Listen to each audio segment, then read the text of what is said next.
Bien, nous allons pouvoir débuter pour cette présentation du programme MobSport et je dois vous avouer que je suis absolument ravi, même un petit peu fier pour tout dire, de voir tous réunis ici pour cette présentation. Monsieur le sénateur Patrick Caner, je vous salue. Vous devriez rester quelques minutes parce que c'est très intéressant.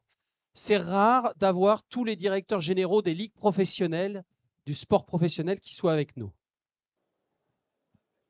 Impressionné. Moi aussi, d'ailleurs. J'ai pris une petite photo parce que c'est suffisamment rare. À bientôt, Patrick. Alors, non, mais si, il fallait le souligner quand même. Quelques mots, pardon, Maxime. On n'a qu'une demi-heure. Ensuite, ça va se passer en deux temps. Ici, on va vous présenter l'ensemble de ce programme qui est tout à fait inédit. C'est une grande première que de voir un programme des certificats d'économie d'énergie qui soient dédiés à notre univers du sport. Et ensuite, dans un deuxième temps, sur l'espace MobSport qui se trouve juste derrière vous, eh bien, nous irons signer officiellement ces chartes d'engagement de la part des différentes parties prenantes dans le cadre de ce programme MobSport.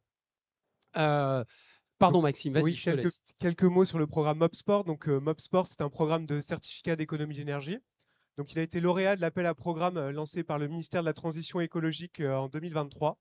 Donc, c'est un programme qui durera jusqu'à décembre 2027 et donc qui est financé à hauteur de plus de 16 millions d'euros, donc au titre des certificats d'économie d'énergie.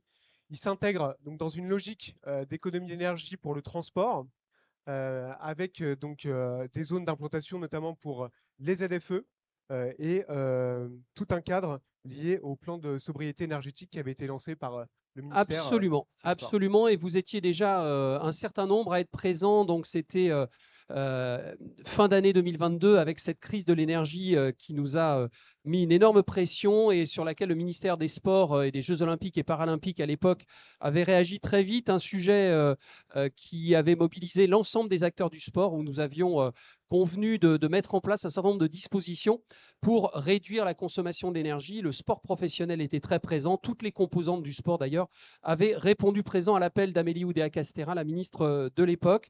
Je sais que c'est un sujet qui intéresse et qui concerne énormément le nouveau ministre des Sports, Gilles Averrousse, et notamment sa directrice de cabinet, qui est très sensible au sujet de transition écologique. Plan de sobriété, donc, et puis un engagement, comme je le disais à l'instant, global de l'ensemble de l'écosystème. Et je suis très heureux de vous retrouver ici. Je viens de parler du ministère des Sports. On va tout de suite retrouver Marina Chaumont qui va nous dire un petit mot sur ce programme, sa perception. Parce qu'encore une fois, on le redit avec Maxime de Roseau, c'est quelque chose de totalement inédit de voir un programme C2E qui concerne notre univers du sport. Merci Cyril, je me présente, je m'appelle Marina Chaumont, je suis chef du bureau du sport durable au ministère des Sports, de la Jeunesse et de la Vie associative. Donc comme le disait justement Virgile, ce programme est un pas en avant, un pas à la fois symbolique puisque c'est le premier qui est dédié au sport, mais il est Absolument. nécessaire. Il est nécessaire pourquoi? Parce que 80% de l'empreinte carbone des événements sportifs, par exemple, sont impactés sur le secteur des transports. Le sixième rapport du GIEC souligne justement que l'enjeu majeur et qui consiste à un enjeu à fort potentiel porte sur les mobilités. Donc nous avons une responsabilité collective pour trouver des solutions et atteindre cet objectif de réduction de l'impact carbone du sport sur l'environnement. Alors, c'était effectivement l'ambition de ce programme, hein, les changements de comportement, c'est quelque chose qui s'inscrit dans le temps long. Euh, Comment ça s'inscrit dans les différentes actions que mène le ministère des Sports autour de ces sujets de protection de l'environnement, d'anticipation des effets du dérèglement climatique, de la transition écologique d'une façon générale? Alors, peut-être pour contextualiser, le ministère accompagne déjà les acteurs du sport vers leur transformation, la transformation qui les incombe, en les dotant d'outils, en les accompagnant avec des outils qui ont été créés pour cela. Je pense évidemment aux chartes des 15 engagements du développement durable que certains d'entre vous connaissent, qui concernent les établissements publics du ministère des Sports, bientôt les fédérations sportives et puis tous les organisateurs d'événements. Un engagement est dédié aux mobilités. On a également développé des outils comme OptiMove. On travaille également sur des dispositifs tels que le savoir rouler à vélo, le plan marche, le plan vélo, donc un certain nombre d'outils pour lesquels on travaille pour les acteurs du sport. Mais c'est également, donc le programme vient également compléter l'héritage des Jeux olympiques et paralympiques, puisque de même, avec le ministère et le CNOSF, on développe un outil qui s'appelle Coach Climat Événement. Donc, on travaille à atteindre cette trajectoire. MobSport c'est pas un outil en plus. C'est un outil qui vient consolider cette trajectoire et qui s'inscrit dans la durée, car comme tu l'as dit, Virgile, ça va jusqu'en 2027. Alors, ça va jusqu'en 2027. On sait que c'est du temps long, faire changer les comportements. Et puis, peut-être un petit clin d'œil. Alors, peut-être difficile de se positionner, mais c'est aussi un programme qui peut servir quelque part de tremplin ou de test grandeur nature pour ce qui pourrait nous conduire jusqu'en 2030, puisqu'on sait que les Jeux olympiques et paralympiques des Alpes 2030, alors certains parlent de montagne 2030, auront un devoir d'exemplarité énorme sur le sujet de la transition écologique et notamment sur le bilan carbone de cet événement. Oui, en effet. C'est pourquoi on travaille actuellement sur un groupe de travail. Pardon, on travaille sur un groupe. On va mettre en place un groupe de travail sur sport et climat pour encore mieux évaluer l'impact du sport sur l'environnement en associant le prochain comité d'organisation. Et puis, le ministère des Sports s'est doté d'un plan de sobriété énergétique en 2022 qui a porté ses fruits en 2023. Et je pense que le programme MobSport va venir aussi challenger les résultats pour qu'ils ne stagnent pas et pour qu'on poursuive cette trajectoire en vue de 2030. Très bien, merci beaucoup Marina, merci. On va maintenant rentrer un petit peu dans le vif du sujet et puis présenter les différents axes de ce programme, puisque vous allez le comprendre assez rapidement. Voilà, il y a un enjeu qui est transversal, à la fois commun et à la fois spécifique pour chacun des axes. Et après avoir entendu le ministère des Sports, je voudrais quand même insister sur le fait que sur ce programme C2E, on a ressenti un véritable engouement et une présence assez forte de l'ensemble des administrations. Donc, on a cité le ministère des Sports, il faut citer la Direction générale de l'énergie et du climat, mais aussi l'ADEME qui est très impliquée dans ce programme, la DGITM, donc la Direction générale des, je ne veux pas dire des infrastructures, transport et mobilité. Voilà, je ne vais pas en oublier. Et puis l'ensemble des collectivités et des autorités organisatrices des mobilités qui seront concernées aussi, notamment sur le champ des sports professionnels et des grands événements sportifs internationaux. Vous allez le voir, on va le découvrir ensemble. L'important, on l'a dit dans ce programme, l'ambition, c'est de modifier, de changer les comportements, puisqu'effectivement, dans le sport, qu'on soit amateur, qu'on soit quelqu'un qui dispose d'un billet pour aller voir un spectacle professionnel ou alors spectateur d'un grand événement sportif, eh bien, trop souvent, on utilise la voiture individuelle. Donc, quelles sont les options, quelles sont les mesures incitatives qui vont nous permettre d'avoir des déplacements un petit peu plus vertueux, que ce soit la marche à pied, le vélo, les transports collectifs, le covoiturage et les transports en commun. C'est donc l'ambition de ce programme. Un programme sur 3 axes, je les rappelle. Le premier axe, le sport professionnel. Je pense que Frédéric nous en parlera tout à l'heure, mais c'est plus de 20 millions de personnes porteurs de billets pour venir assister à des matchs ou à des compétitions de sport professionnel. Vous imaginez un petit peu la proportion de déplacements en autosoliste. Donc là, il y a un véritable enjeu. Le deuxième axe concerne les grands événements sportifs internationaux. On le sait, Marina l'a rappelé tout à l'heure, c'est 75% du bilan carbone d'un événement de ce type qui est causé par les déplacements individuels. Sur les grands événements sportifs internationaux, on retrouvera Marie-Françoise Potreau, la vice-présidente de la fédération, sur le sujet des mondiaux de cyclisme. Elle nous en parlera un petit peu plus précisément. 20 compétitions, c'est ça? On y reviendra. Et puis sur le sport amateur, eh bien, nous avons décidé de nous appuyer sur 3 comités régionaux olympiques et sportifs. On y reviendra. Marie-Christine Place, la présidente du CROSS Auvergne-Rhône-Alpes, est avec nous et nous aidera à décoder, à préciser un petit peu l'ambition de ce programme sur l'axe sport amateur. Mais nous allons tout de suite débuter sur l'axe 1, le sport professionnel.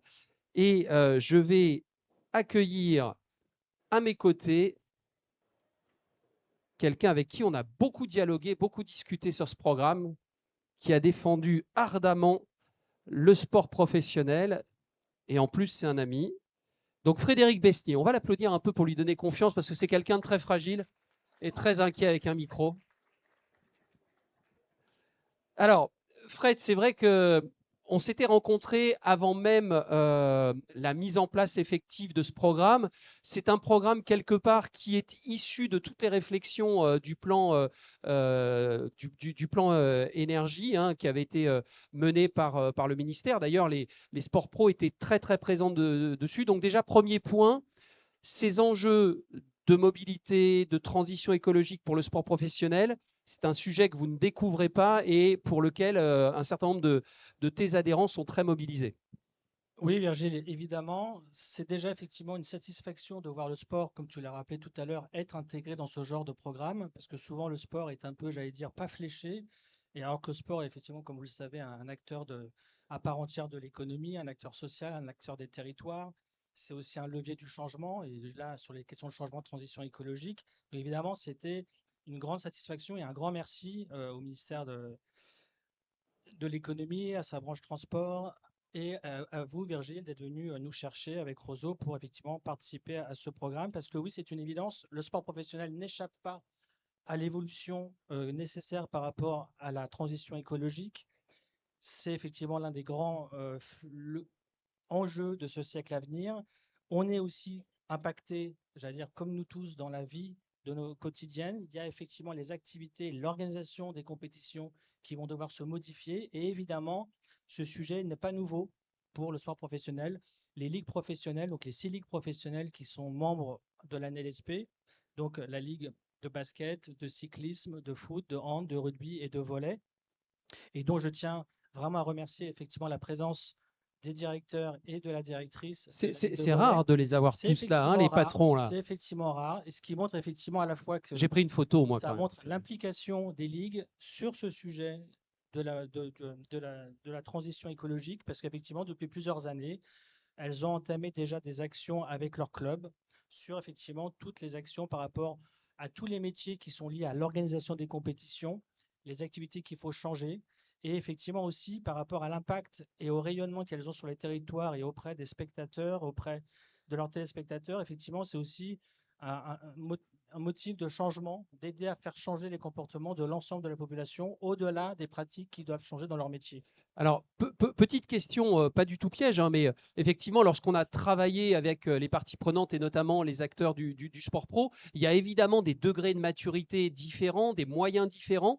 Comment tu as pu articuler tout ça avec les différentes ligues professionnelles pour que chacun puisse trouver des mesures incitatives, des actions intéressantes dans le cadre de ce programme MobSport? C'est tout l'intérêt du programme MoSport, qui est un outil qui fait preuve de souplesse, où effectivement, comme tu dis, les ligues, en fonction de leurs différences de maturité, en fonction de leurs différences de développement, vont pouvoir effectivement mettre en place des actions avec leur club, mais effectivement, elles l'ont déjà fait via leur licence, via leur label club. Tous les sujets, j'allais dire, de réduction d'énergie, de réduction hydrique par rapport à l'arrosage des pelouses, le fait de s'équiper en LED, le fait de développer des mobilités douces. Ça, c'était les engagements liés au plan de sobriété énergétique. Donc, effectivement, il y a déjà les actions qui sont mises en place. Les ligues, toutes les ligues le font. Et donc, effectivement, l'intérêt de ce programme, c'est de catalyser toutes ces actions et de pouvoir aller les amplifier pour aller chercher l'ensemble des clubs et l'ensemble des acteurs. Alors concrètement, le programme MobSport va venir déjà faire un diagnostic de l'existant, hein, puisque certaines ligues ont quelques informations sur les pratiques, les habitudes des porteurs de billets, mais il y a encore un gros travail à faire sur un certain nombre d'acteurs. Et ensuite, ce programme va mettre en place des mesures incitatives, des actions concrètes pour aller vers des déplacements plus vertueux. Tout à fait, parce qu'effectivement, comme tu le disais tout à l'heure, les 6 ligues professionnelles, c'est 20 millions de spectateurs sur une année, c'est près de 70 courses cyclistes, c'est 2800 matchs. Et donc, effectivement, on a tendance, j'allais dire, en comparaison au GESI, à se penser comme étant des grands événements sportifs permanents qui ont lieu tous les ans. Effectivement, la question de l'héritage ne se pose pas, c'est la question dans le présent. Effectivement, là, on est au Salon des maires, et par rapport à la force sur un territoire, et comme effectivement ces questions-là par rapport au transport public ou l'équipement sportif pour avoir des développer, comme tu disais, des types d'actions possibles. Ça va être développer des équipements qui permettent le covoiturage, qui permettent de venir en vélo, etc. Les collectivités territoriales, et avec la présence de France urbaine, et aussi les autorités organisatrices de mobilité, vont être, j'allais dire, des actrices importantes qui sont intégrées au programme pour développer effectivement ces mobilités douces et la question du transport. Alors là, on a 3 ans donc pour débloquer des choses, pour mettre en place justement des relations qui pourraient être pérennes, durables avec les autorités organisatrices des mobilités. Tout ça, l'objectif chiffré, là je regarde Maxime parce que ça sera le boulot de Roseau essentiellement, d'analyser justement les économies en matière comment dire, de bilan carbone qu'on pourra réaliser sur l'ensemble du champ du sport. Devoir d'exemplarité, souvent le sport pro est pointé du doigt. Le programme MobSport, ça va être là aussi un enjeu et une façon de démontrer que le sport pro est au rendez-vous sur ces sujets-là. Bien sûr, oui, oui, il est au rendez-vous parce qu'effectivement, j'allais dire 20 millions de spectateurs, c'est tous les ans, c'est effectivement un événement permanent et effectivement, ça va avoir un effet à la fois dans la pratique par rapport à l'activité des compétitions elles-mêmes, mais également par rapport à cette force de frappe vis-à-vis de l'opinion générale, je veux dire, donner effectivement ce chemin à prendre pour la transition écologique. Oui, parce que dernière petite question, n'oublions pas quand même que ces 20 millions de porteurs de billets, alors certains sont les mêmes, évidemment, il y a des abonnés, etc., mais ça fait quand même quelques millions de Français. Au-delà d'être des supporters d'équipes professionnelles ou de suivre des compétitions professionnelles, ce sont aussi des citoyens. Donc l'ambition, l'effet de levier, c'est de dire que ces citoyens, en prenant ces bonnes habitudes, en allant suivre des matchs professionnels, eh bien demain, appliquent également ce changement de comportement dans leur quotidien. Merci beaucoup Fred, merci encore une fois à tous les directeurs généraux de ligues professionnelles qui sont présentes. Emmanuel Échalier pour le rugby devrait nous rejoindre ou pas? Il sera là? Il arrive, il arrive. Ah, oui, ok. Oh, Fabrice, merci, je ne le dirai pas tout haut parce que c'est moche. C'est moche. Quelle solidarité, c'est beau, ça c'est. Merci en tout cas Fred, merci au sport professionnel et je vais demander maintenant à Marie-Françoise Potreau de nous rejoindre sous vos applaudissements nourris, mérités. Vice-présidente de la Fédération française de cyclisme, mais avec une charge particulière qui colle parfaitement à l'ambition de ce programme MobSport. Oui, effectivement, donc vice-président de la Fédération française de cyclisme, mais aussi vice-président du CNOSF aussi. Également. Voilà, mais oui, parce que c'est un enjeu pour nous, puisqu'on organisera en 2027 les championnats du monde. Oui, ça c'était la deuxième question. Voilà. Mais c'était pour dire que tu étais en charge particulièrement des enjeux d'héritage. Ah oui, alors oui, effectivement, j'ai en charge l'ensemble des enjeux d'héritage. À la fois justement par rapport aux Jeux olympiques qui se sont déroulés. Et puis, quand on parle d'héritage, on parle aussi d'égalité, de parité, etc. Donc, c'est tous les sujets qui m'incombent à la Fédération française de cyclisme. Exactement. Et donc, tout naturellement, on vient sur ce deuxième axe, les grands événements sportifs internationaux. Pour tout vous dire, tout au début, avant même la genèse de ce programme, ce qui nous avait interpellé après le plan de sobriété énergétique, c'était les Jeux olympiques et paralympiques. Comment faire avec tous ces millions d'étrangers qui venaient sur le territoire, les guider vers un comportement un petit peu plus vertueux. On n'était pas dans le bon timing, etc. Donc on a regardé quels étaient les GESI qui justifieraient d'impliquer le programme MobSport. Et il y a un grand événement sportif international qui nous est apparu comme une évidence. Ce sont les mondiaux de cyclisme qui se dérouleront en septembre 2027 en Haute-Savoie. Mais il va falloir que tu nous expliques, Marie-Françoise, en quoi consistent ces mondiaux, parce que, si j'ai bien compris, tous les 4 ans, il y a des super mondiaux. Voilà. Et c'est un très gros événement. D'aucuns pensent même que c'est presque plus gros que les Jeux olympiques et paralympiques, mais il ne faut pas dire fort. Oui, alors effectivement, ces super mondiaux de cyclisme qui s'organisent maintenant tous les 4 ans. On les a eus en 2023 à Glasgow pour la première fois avec un succès incroyable. Et donc, la France a été retenue pour 2027 sur cet grand événement. Donc, un événement qui rassemble 22 disciplines, 250 maillots de champions et championnes du monde qui seront décernés. C'est 150 nations présentes aussi. C'est 10 à 12 jours de compétition. C'est aussi 6 000 participants en équipe nationale, plus 15 000 amateurs qualifiés, c'est-à-dire des gens qui viennent sur des événements autour comme le Crofondo, c'est-à-dire des compétitions de grande distance, etc. Et puis, c'est aussi différents sites qui vont être déployés sur le département de la Haute-Savoie et qui seront bien dévoilés prochainement. Alors, est-ce que les supporters, les spectateurs de ces compétitions, est-ce qu'ils viennent pour une seule compétition ou on peut imaginer qu'ils circulent pendant les 2-3 semaines de compétition, qu'ils circulent dans tout le département et que donc justement le risque, c'est que ça génère des milliers, des dizaines de milliers de déplacements?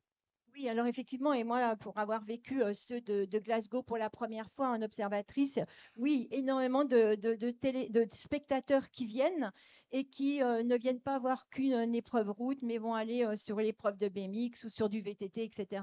Et on sait que tout l'enjeu pour un territoire comme la Haute-Savoie, c'est effectivement, vous pouvez arriver en gare d'Annecy, mais après, on a quand même quelques Et sites après, comment on fait? en montagne, si on prend Châtel ou si on prend Léger, etc. Donc, comment on essaye de mettre en œuvre justement cette façon de se déplacer sans utiliser sa voiture avec des bus, avec du covoiturage, etc. Donc, tout ça est à réfléchir, mais c'est un bel enjeu.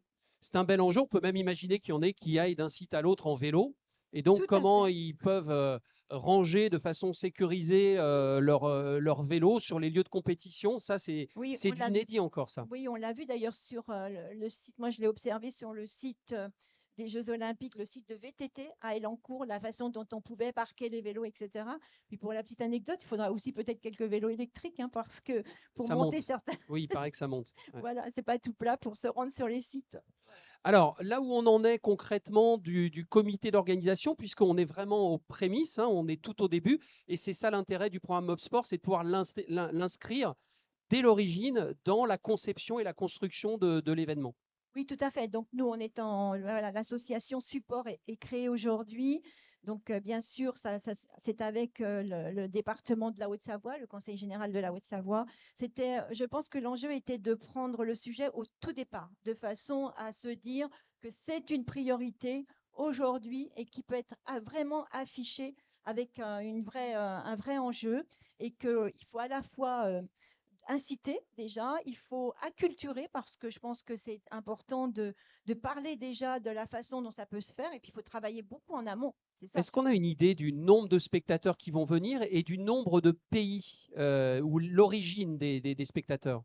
Alors, l'origine des spectateurs, Parce que la première édition, il n'y en a qu'une finalement. C'était 2023 en Écosse, à Glasgow. Donc, on n'a pas beaucoup d'antériorité. On peut imaginer que pour la Haute-Savoie, il y ait encore plus de monde et qui viendrait d'encore plus de pays. alors on estime à entre 2 et 3 millions de spectateurs, ce qui est énorme. Voilà, 2 à donc 3 millions de ouais, spectateurs sur 15 jours, sur sur un 15 jours. même département, sur une Exactement. même heure. Voilà, donc ça demande justement une réflexion globale sur cette mobilité, sur l'accueil aussi. Hein, je pense qu'il y a aussi à travailler avec l'hôtellerie, avec les centres d'hébergement, de façon à ce que tout le monde embarque en tout cas sur cette volonté de travailler sur les déplacements. Formidable. Merci beaucoup, Marie-Françoise. On peut l'applaudir également. Et encore une fois, de la même manière que pour le sport professionnel, eh bien, le programme MobSport visera à accompagner, à mettre en place un certain nombre de mesures incitatives, d'initiatives pour guider les spectateurs et les supporters vers des déplacements vertueux. Troisième axe, le sport amateur.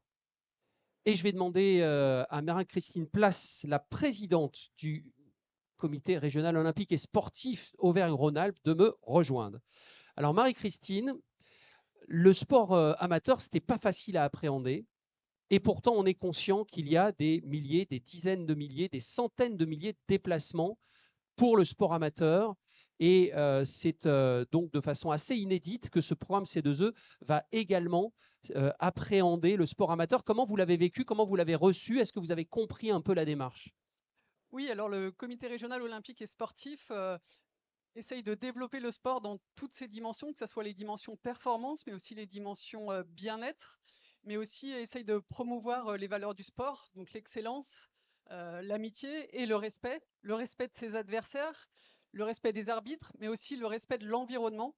Et c'est bien dans cette dimension-là qu'on s'inscrit, c'est-à-dire de préserver notre environnement et de véhiculer cette valeur-là au travers de nos différents adhérents, de nos ligues et comités régionaux. Alors, on est parfois face à un mouvement sportif peut-être un petit peu conservateur qui a parfois un peu de mal à se remettre en question. Là, clairement, sur ce programme, on est dans quelque chose d'expérimental qui va permettre aussi au sport de faire un pas de côté, de faire bouger les lignes. Comment vous l'avez appréhendé? J'ai en souvenir une réunion exploratoire qui était assez intéressante avec des ligues qui devaient eh bien, un petit peu comprendre la portée et se projeter sur ce que pourrait être le programme MobSport. C'est ça l'idée, en fait, quand j'ai connu cet appel à projet, l'idée c'était une réelle opportunité, l'idée c'était d'aller dans ce programme, mais je voulais pas y aller toute seule, donc c'était de vouloir partager avec les ligues et comités régionaux. Donc on a fait effectivement un premier rassemblement pour présenter ce projet et savoir s'ils souhaitaient s'inscrire dans cette dynamique. Et toutes les ligues au final ont adhéré, elles ont souhaité voilà, s'impliquer. Donc là, on ne parle pas des ligues pro, on parle bien des ligues sportives amateurs. Amateurs, tout à fait, toutes disciplines confondues. Donc là, j'ai eu une vraie adhésion. Donc voilà, c'était l'idée de pouvoir s'impliquer dans ce projet. Il y a alors c'est une discussion qu'on a eue aussi avec le Cross Grand Est et Nouvelle-Aquitaine, hein, qui sont les trois comités régionaux olympiques et sportifs qui nous suivent dans ce programme MobSport, sur lesquels on va s'appuyer pour la réussite de ce programme MobSport. Est-ce que, alors c'est une question rhétorique, j'imagine que les ligues ont tout en tête ce sujet-là, cette nécessité d'être un peu plus exemplaire et vertueuse sur les déplacements de tous leurs, j'allais dire, bénévoles, licenciés, etc., toutes leurs compétitions amateurs. Oui, c'est vrai qu'on en parle depuis tout à l'heure, hein. C'est vrai que c'est un fait d'actualité, un fait de société aussi. Et c'est important voilà, de prendre cette dimension de transition éco où le sport ne pourra pas échapper, que ce soit le sport pro, mais aussi le sport amateur. Donc c'est vrai qu'on a dans nos projets de développement, nos projets associatifs, voilà, cette dimension-là. Mais c'était important de la mettre vraiment en valeur et de la prendre en compte. Et ça sera ce projet-là aussi un accélérateur de pouvoir fédérer en fait les ligues, que ce soit dans la pluralité de leurs disciplines. Et du coup de réfléchir ensemble sur des nouvelles pratiques, Absolument. des nouveaux comportements, comme on l'a dit tout à l'heure. Et alors là aussi, l'enjeu, c'est de démontrer par l'exemple et ensuite de pouvoir utiliser les bonnes pratiques. Donc toutes les ligues sportives ne pourront pas être comment dire, portées par le projet. Il faudra faire une sélection. Je ne sais pas si ça sera facile, on verra. D'aucuns auraient pu être inquiets de savoir si on allait trouver 10 ligues, mais là la question c'est plutôt de savoir lesquelles on va choisir. Oui, c'est comme je le disais à l'instant, on a vraiment un engouement autour de ce projet et l'idée c'est de pouvoir, ceux qui ne feront pas partie de ces 10 ligues sélectionnées pourront aussi partager au travers des bonnes pratiques qu'on aura mis en place et du coup partager aussi ce projet. L'enjeu avec les autorités organisatrices des mobilités, est-ce que c'est des discussions que vous avez déjà avec ces collectivités territoriales? Pas encore, en fait, dans un premier temps, l'idée c'était de pouvoir sélectionner justement ces ligues et ensuite dans un deuxième temps, voilà, de faire un tour de table entre guillemets de tous les acteurs qui seront impliqués dans ce projet-là et notamment du coup ces acteurs-là sur le transport et sur les mobilités. Merci beaucoup Marie-Christine, merci aux trois Cross, hein, Cross Grand Est, Cross Nouvelle-Aquitaine et Cross Auvergne-Rhône-Alpes. C'est pas fini puisque dans quelques minutes nous irons signer justement cette charte des parties prenantes du programme MobSport. Merci à toutes et tous et il nous reste quelques minutes si vous avez des questions. Les questions difficiles pour Fred Besnier et les ligues professionnelles et pour Rozo aussi sur les sujets techniques, tout ça là. Conversion, bilan carbone. Est-ce qu'il y a des questions ou pas? Est-ce que ça vous paraît clair? France urbaine, tout va bien? Une question. Pas de questions? Une fois, deux fois, trois fois? Eh bien, écoutez, merci à toutes et à tous. Bravo encore. Merci beaucoup. Pour celles et ceux qui n'auraient encore jamais vu ensemble tous les directeurs généraux des ligues pro, c'est maintenant, c'est ici. Voilà. Et dans quelques instants, je regarde Damien, je ne le vois plus, Antoine. Donc, dans quelques instants, on se retrouve sur l'espace MobSport Union Sport et Cycle qui est juste derrière vous à quelques mètres. Merci à tous et on a respecté le timing. Bravo.